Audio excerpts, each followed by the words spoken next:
habang wala pang malinaw na plano sa pagsasaligan ng pagmimina sa kanilang komunidad. Kailangan pa rin makipagsapalaran sa dagat ni Tatay Sever.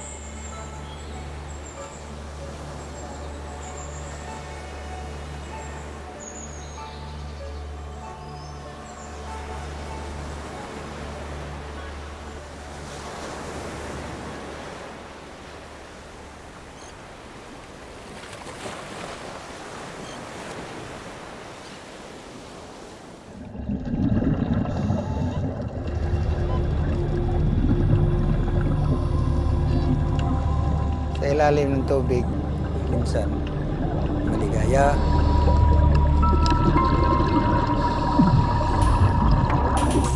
minsan malungkot.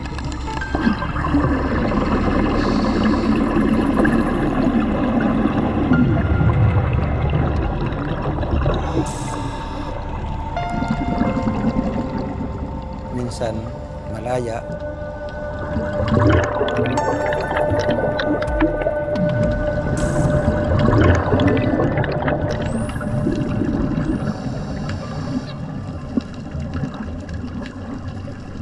Ako lang isa minsan, meron akong marinig na magsigaw na tao ng,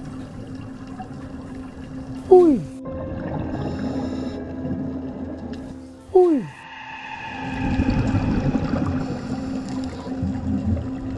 At saka yung tulad ng nagmaso,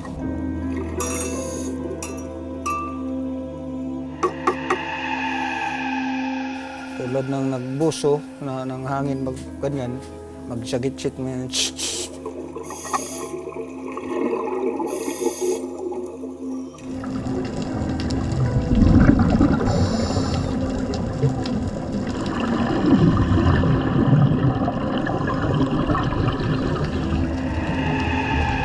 Hindi man natin nakikita sila, bahala na kayo kung ano kayo. Sa aming iba, multo.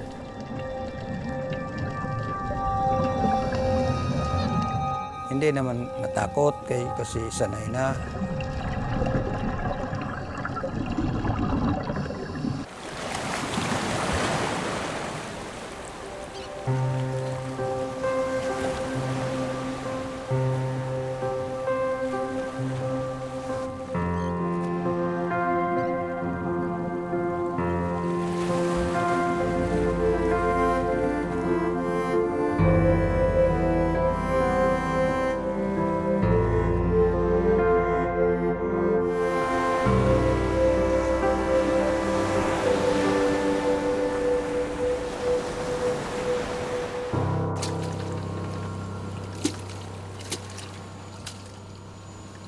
Ito po yung nag-process ng gold. Binibiling po namin to. Tapos bababulin. Paano niyo po nahanap yung ginto sa ganyan? Pag binibiling, Oo. para yung ginto nandyan na sa ilalim, maalis yung mga wis. Yung natira, yung itim na lang na yung margaha. Saka nandoon yung ginto. Bakit yung ginto naiiwan dun sa... Kasi mabigat yung ginto. Mm-hmm. Nandiyan na yan sa ilalim.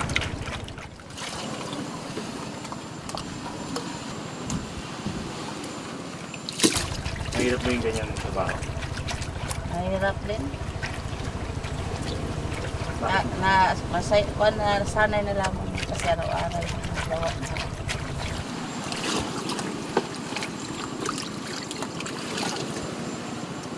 Mayroon konti ito.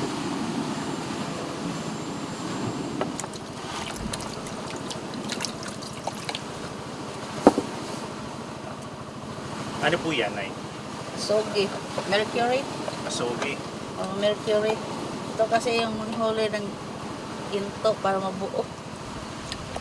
Ito, iyan pong pabuo.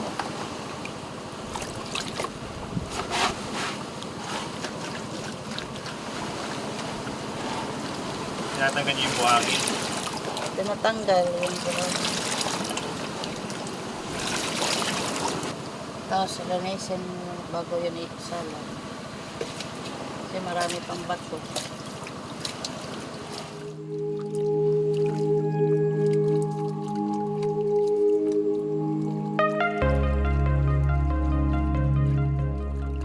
matapos ang magkasunod na araw ng paggiginto. Ito ang gantimpala nila Nanay Roselita. Yun ginto na ba yan o may halo pa yung mercury? May halo pang mercury, lulutuin pa kasi yun. Didilaw din yan pagkatapos. Yung ganyan karami, mga magkano yan? Mga dalawa lang ito, 2 miligram, 2 miligram sana. 1,000? Oo, kung 500 ang 1 miligram. Kaabot din ng 2 miligram. Gaano katagal niyo po pinag-ipunan niyo?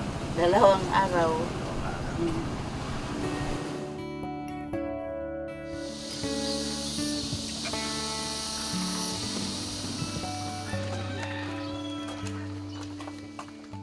Pagka-uwi, agad dinala ni Nanay Roselita ang naipong ginto sa kanilang buyer. Ayo! Baligi ako anay kayo. Man sila ni kuan ang gamay ba? Ikaw rin kuan luto.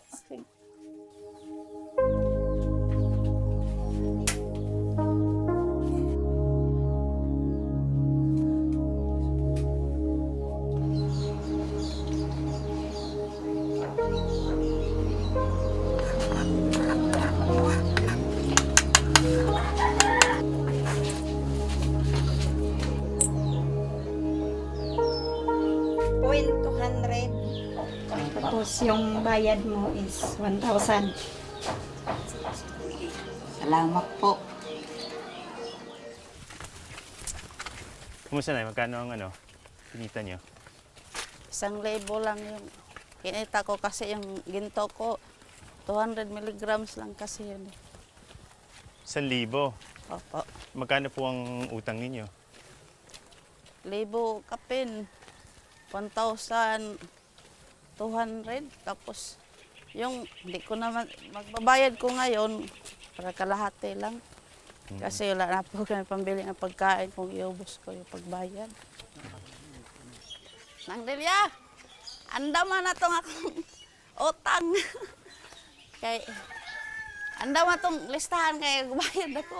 Oo, yun lang ngayon. Marami pa raw utang sila Nanay Roselita sa ibang tindahan. 452.